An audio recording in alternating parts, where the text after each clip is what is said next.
Support for Trifles comes from the BSI Press. Manuscripts, collections of papers by international writers, and books covering a wide range of other Sherlockian topics. Find them online at BakerStreetIrregulars.com. And by listeners like you, who choose to support us on Patreon for as little as $1 a month. Patreon.com/Trifles. Welcome to Trifles, a weekly podcast about the Sherlock Holmes stories. It is, of course, a trifle, but there is nothing so important as trifles. Yes, the Greek interpreter interpreted, the Norwood builder built, and the Reigate squires puzzled, but there are so many other details to pick apart in the stories. Pray, be precise as to details. How many disguises did Sherlock Holmes use? What were the street Arabs? And how did he get information from his underground network? You are very inquisitive, Mr. Holmes. It is my business to know what other people don't know. Scott Monty and Burt Wolder will have the answers to these questions and more in Trifles. The game's afoot.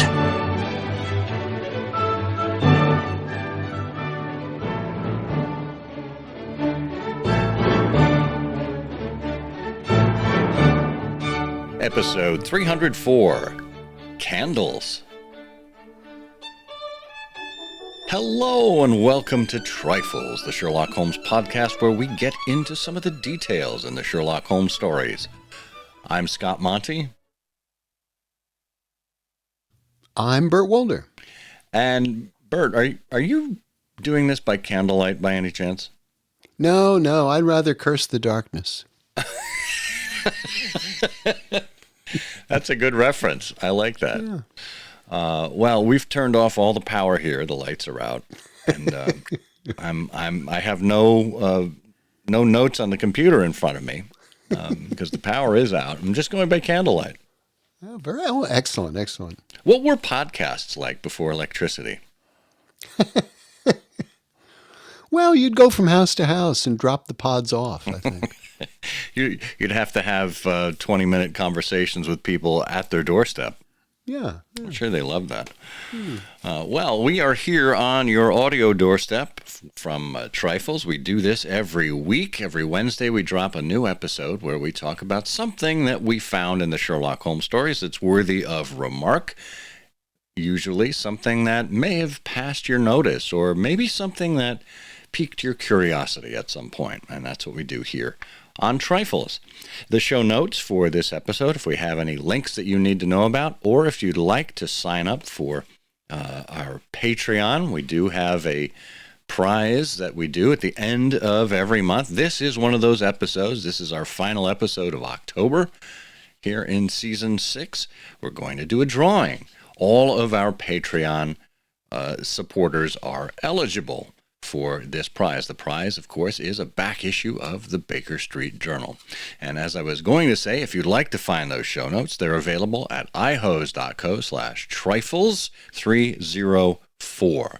All lowercase. You just type that in, or you click on the link we've got in the show notes that you find here in your podcast catcher, wherever you happen to be listening to us.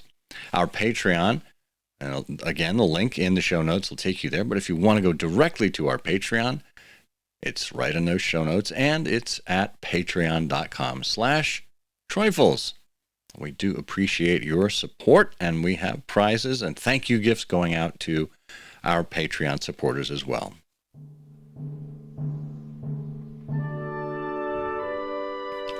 Well, this is an interesting topic because oftentimes when we think of snug Victorian comfort, we think of gaslight.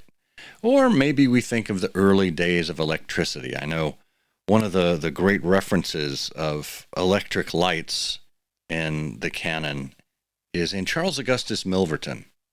And I don't know if this is a phrase that Conan Doyle developed specifically around electric lights, but he talks about the snick of the switch as the electric lights were turned on.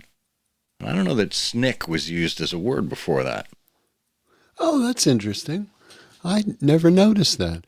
Well, it was a big deal, around 1880 or so after Edison had invented the electric light as that became more popular through the end of the Victorian era.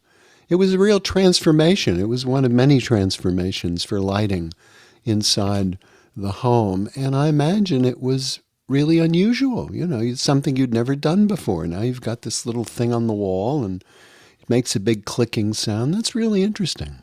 Yeah, it is. Well, interestingly, we are not talking about electric light. We're not talking about gas light. We're going to talk about candles. These are devices, we still use them today in emergency situations or in romantic situations or situations in which we look to create some sort of atmospheric effect. But in Sherlock Holmes's time, candles were utilitarian. And in some cases, they were still very much the way that some inhabitants of England powered their domiciles and maybe even their places of work with light. So we thought it was worth exploring with you where candles came into play, what roles they played in the stories themselves, and what conclusions or questions we might draw from their appearance. So where do you think we should start with all of this, Bert?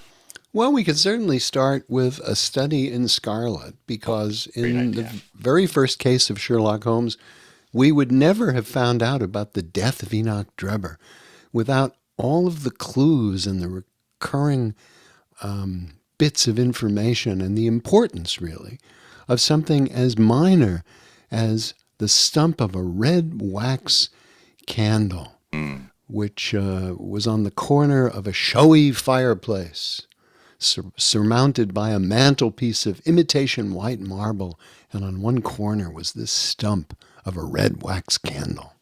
It's interesting that that was the color of candle that was chosen for this narrative. It could have been a nondescript candle, it could have been a white candle, but no, it was a red wax candle, which of course played into the title of the story, A Study in Scarlet, and of course it played into the other appearance of red in that very room, which was of course the German word Rache, which was scrawled on the wall in blood.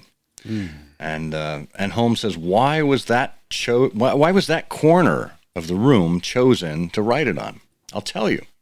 See that candle on the mantelpiece? It was lit at the time, and if it was lit, this corner would be the brightest instead of the darkest portion of the wall. So very utilitarian.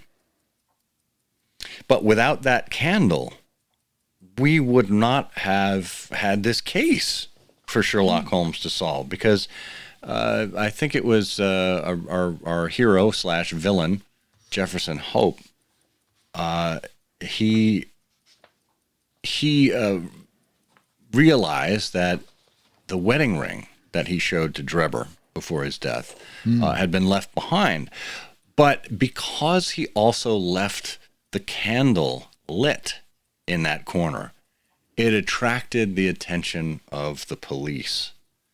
And when he went back there, he found the police already in possession, owing to his own folly in leaving the candle burning.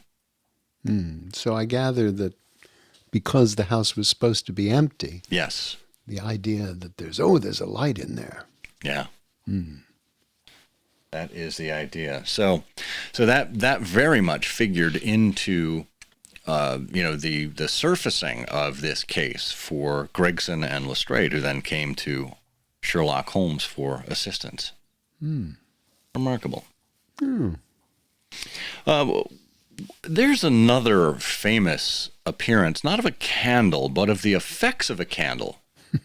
And it comes in Sherlock Holmes's observations about Henry Baker's hat. What do we know about Henry Baker's hat that have something to do with a candle? Well, yeah. Well, the interesting thing about that is the effects of the candle.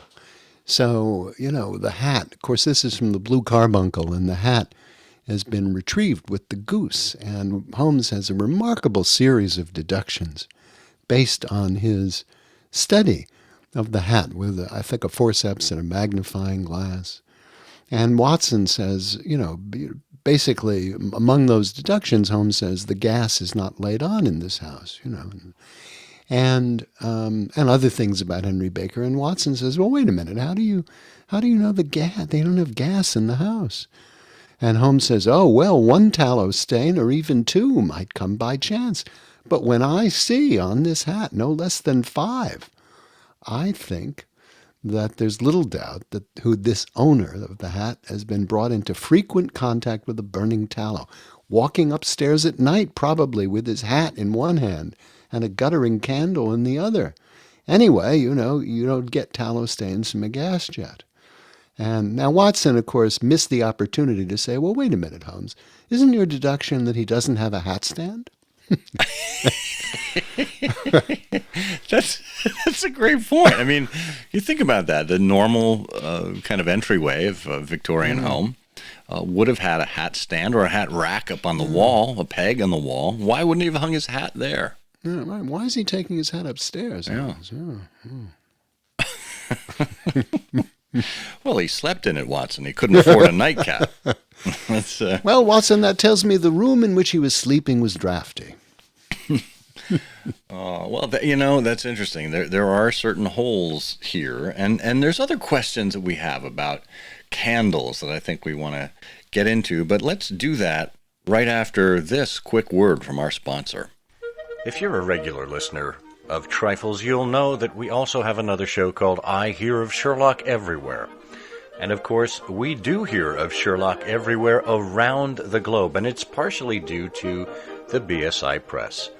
The BSI Press has been doing the international series for well over a decade, and it takes you to places that, well, you couldn't otherwise go without the BSI Press's help, and that is inside scholarship coming from Sherlockian societies from all corners of the globe.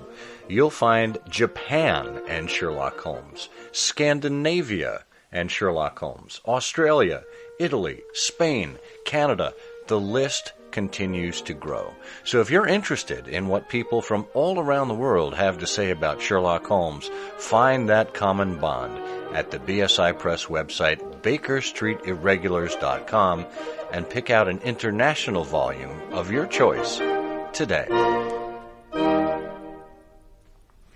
Well, we're talking about candles here, and, I think one of the things that candles provide, in addition to a little bit of light, is evidence.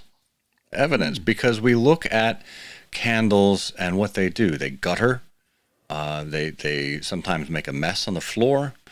They burn down, telling us that, well, if someone lit a candle and it was a full candle, by virtue of seeing how much of it or how little of it is left, we can tell approximately how long they've spent sitting with the candle lit. So let's look at a few examples in the canon where candles are actually utilitarian in helping Holmes draw his conclusions.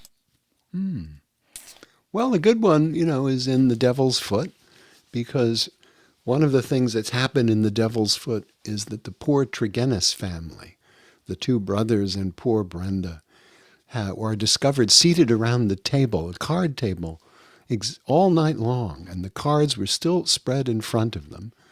And the brothers, of course, are babbling, and Brenda is dead.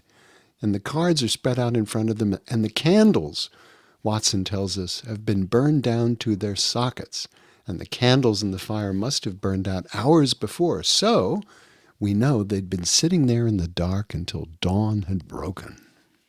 That's a remarkable passage, because not only does it give us a sense as to what happened in the room, but just the thought of these two affected brothers who were, out of their minds at that point, were not even sensible enough to get up and find some light or to replace the candles or anything like that. They simply sat there in the dark. And just a horrifying kind of thought. Yeah, absolutely. Well, also in The Dancing Men, when we come upon the scene of the crime with Hilton Cubitt, who had been killed, and his wife suffering from a head wound as well. The door of the study was said to be open, and a candle was burning upon the table. And their master lay upon his face in the center of the room. It suggested that at the time of the firing, the window as well as the door of the room had been open. Otherwise, the fumes of the powder could not have blown so rapidly through the house. A draft in the room was necessary for that. Both door and window were open for a very short time, however. And Holmes said that. And the inspector said, well, how do you prove that? And Holmes says, because the candle has not guttered. Capital. Yes. And then, we've got an interesting kind of juxtaposition in the Abbey Grange. Right? Lady Brackenstall said that she heard something downstairs. She lit a candle. She approached the window that had been covered in thick curtains and then felt the wind blow upon my face and realized it was open. I flung the curtain aside and found myself face to face with an elderly man who stepped into the room. I held my bedroom candle lit in my hand, and by its light, behind the first man, I saw 2 others in the act of entering. Now, as part of her story, Lady Brackenstall says that she was assaulted by them. She was knocked to the floor. But Watson says the window, the curtains, the carpet, the chair, the rope, each in turn was minutely examined and duly pondered. But in this examination, at least in the text of the story, there is no mention of Holmes remarking upon no wax marks having been found on the carpet. So my question here is, and maybe I'm a bit fuzzy and need to reread this. When Lady Brackenstall concocted her story, did she neglect to factor in that her candle would have been knocked out of her hand and there would be wax marks on the floor? Or was it part of the narrative that she and Captain Crocker and Teresa, her maid, did they actually knock a candle on the floor to effect that kind of assault? I don't recall that from the text. No, I don't either. Well, I think that it probably happened as you just described it, but Watson lost that particular note later. Okay, it burned up over the candle as he was examining it. Yeah. Stuffed it into a pocket. Yeah. And then, several weeks later, he said to Holmes, I found this piece of paper. What does this mean? Brackenstall candle carpet. And Holmes replied, leave me alone, Watson. That's great. Now, I want to put to you that maybe things at Baker Street were not all that they seemed. I mean, we know that there was gaslight there, but maybe Holmes didn't pay his gas bill, or Mrs. Hudson didn't pay her gas bill from time to time, because there are a couple of instances where we find candles being used in Baker Street rather than gaslight. So one of them is in The Resident Patient. Holmes and Watson are out for a ramble. They go on a 3-hour stroll, and they come back to find Dr. Percy Trevelyan waiting for them. And Holmes says, good evening, doctor. I'm glad to see that you've only been waiting a very few minutes. And Dr. Trevelyan, surprised, is, well, you spoke to my coachman downstairs then? And Holmes says, no, it was the candle on the side table that told me. Pray resume your seat and let me know how I can serve you. Well, okay, so this is an example of Holmes using a candle as a timekeeper. Again, assuming the candle was lit from having not been lit before, right? Because if you used a half-lit candle already, a candle was half consumed, it wouldn't really tell you much. But why wouldn't Mrs. Hudson have turned on the gas for Dr. Trevelyan if he's sitting there waiting for Sherlock Holmes? Oh, well, now that's a very good question, particularly because it would have, if you're going to turn on the gas, we don't really know where the gas was in Baker Street. Did they have a chandelier that had been converted to gas? Did they have wall sconces? But presuming that they had sconces, you would need course, Trevelyan lit a candle. Somebody lit a candle, either Mrs. Hudson or Trevelyan. Right. And it would have been just as easy to light a sconce. Lighting a chandelier would have been more of an effort. Yeah, but I mean, you would think that if he had only been there for a short while, it's not like he was sitting there in the light and it gradually became darker. He had only been sitting there for a bit. You would think that upon introducing him to the room, Mrs. Hudson would have provided some sort of illumination for him. Yeah. Or maybe it's the fact that she didn't know he was a paying client yet and didn't want to turn the meter on, so to speak, and spend that money until she knew it was worthwhile for Mr. Holmes. Well, that is a good question. I wonder who had the bill for the gas. Yeah, now the resident patient, most chronologists locate that around 1886. So, you're right. There would be gas laid in Baker Street, certainly by that time. Yeah.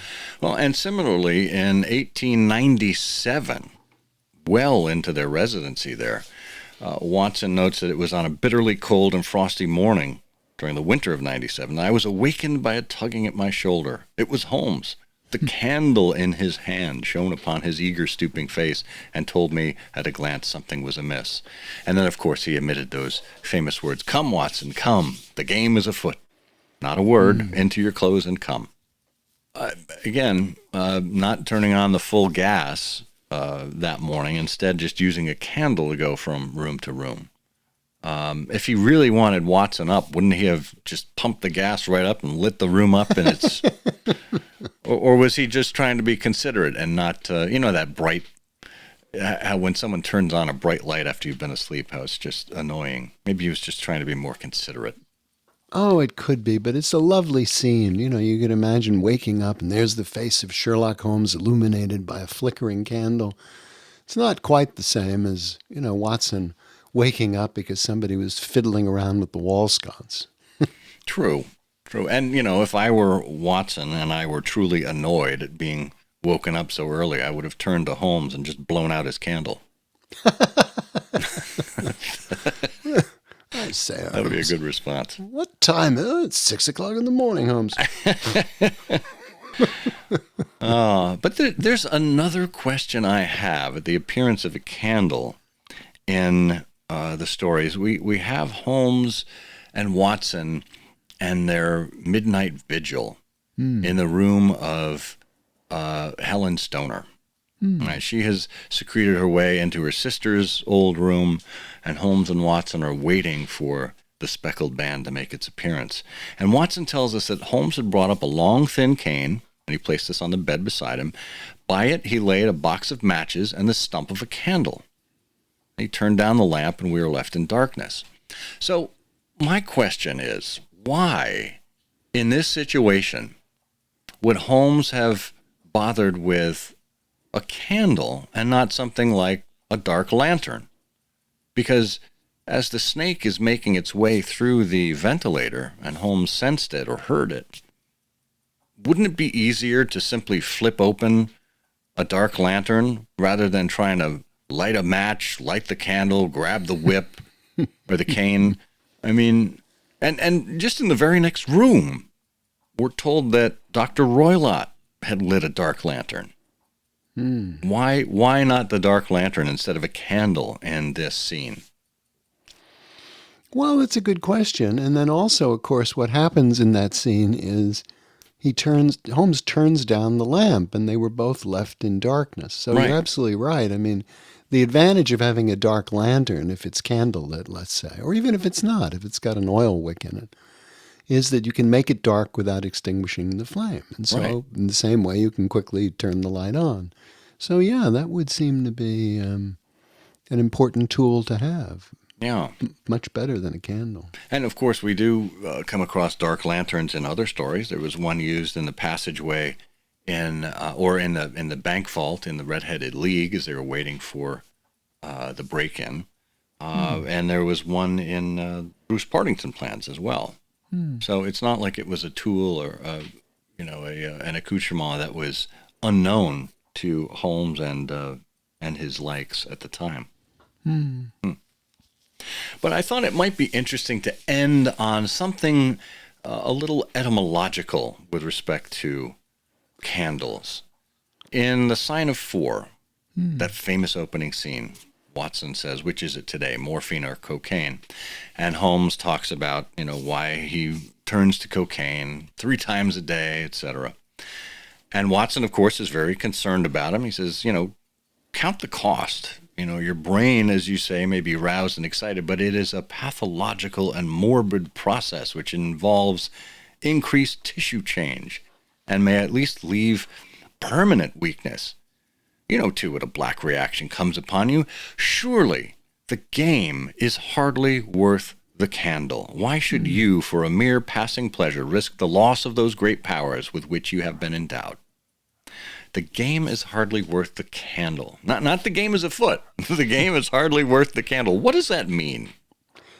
Well, it's a very good question. I mean, there are 2 meanings. You could look at that and say, what Watson is saying is that, the candle, using candle as, a minor and trivial thing. But on the other hand, you could be using that to say that, the cost of a candle, is not inconsiderable. And indeed, if you had a Victorian household, your monthly expenditure on candles, would be, certainly not huge, but certainly a significant household cost. You'd be interested in, let's put it this way, just as people today are not interested in illuminating rooms that they're not in, you wouldn't be firing up lots of candles that weren't adding Tell that to my light. teenagers, though. I'm convinced that if I told them there was a light in the oven, they'd leave that on too. But, I guess this is still early on in Holmes and Watson's sharing of rooms, so they didn't know exactly what they were in for with Mrs. Hudson. Watson could have said, surely the game is hardly worth the gaslight. Well, in general, I suppose it means that, something isn't worth the trouble or effort needed to achieve it, and I think that's generally what you're looking at. Well, it's a great tie-in here, and I think if we look back to the origins of this phrase in English, it actually is a translation of a French term that was used by Michel de Montaigne in 1580. Oh, good old And Michel. it alludes to gambling by candlelight, which, again, would cost you in candles. And if the winnings were not sufficient, then it didn't warrant the expense of lighting a candle. Oh, that is really interesting. Yeah, we haven't talked at all about, the way candle has rolled down through literature, but an essay of Montaigne is a wonderful thing. Also, I remember Edith Wharton once said something along the lines of, there are 2 ways of spreading light. You can be the candle, or you can be the mirror that reflects it. And that's very, very Watsonian. It is. Well, and Holmes had once said to Watson that he was not an illuminator, but but he did help with the illumination. So And then Edna St. Vincent Millay, had written this famous poem, My Candle Burns at Both Ends and Will Not Last the Night. I rewrote that years ago. My candle burns at both ends. It's round and rolls about. Why did I buy this awful thing? It soon will burn me out. that's excellent. Well, I suppose in, looking at all of this, it is better to burn your candle at both ends than to burn your bridges at both ends.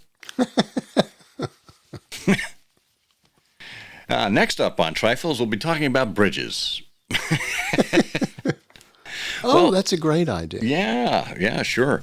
Well, we did promise you that we would put in a drawing for, for a free copy of the back issue of the Baker Street Journal. So we're going to take out the big prize wheel, and wait a minute. Before I do that, I should note that of all of our Patreon supporters, if you have won a prize in this season, we take your name out of the drawing, so you're not eligible to win again. But we're going to hit the reset button when we get into season 7 beginning in January. And just a reminder, the end of every month, it's a drawing for a free back issue of the Baker Street Journal. At the end of every quarter, it's a drawing for a free year's subscription to the Baker Street Journal. So the only way to do that is to become a patron at patreon.com/trifles. So let's dip in here and give our prize wheel a big spin. Slowing down and coming to rest on number 2. How about that? Number 2. And our winner is Walter Taylor. Congratulations. We'll be sending your name to our sponsors, and you will be getting your copy of the Baker Street Journal. Back issue, at least. Well, Bert, anything else before we wrap up here on candles and back issues and all the rest? No, I'm just trimming my wicks. Excellent. Bits of wicks and wax. And that is just a trifle. It is, of course, a trifle, but there is nothing so important as trifles. Please join us again next week for another installment of Trifles. Show notes are available on SherlockHolmesPodcast.com. Please subscribe to us on Apple Podcasts and be sure to check out our longer show, I Hear of Sherlock Everywhere, where we interview notable Sherlockians and share news of the Sherlockian world. You've taken my breath away, Mr. Holmes. Yes. Well, you have an answer to everything. Just a minute. How do you deduce that there is no gas laid on in his house? 1 tallow candle stain, or even 2 might come by chance, but when I see Watson, no less than 5. He never got candle stains from a gas jet, Watson. Oh, by the way, do you have gas laid on in your house? Gas? Alas, no. Jolly good.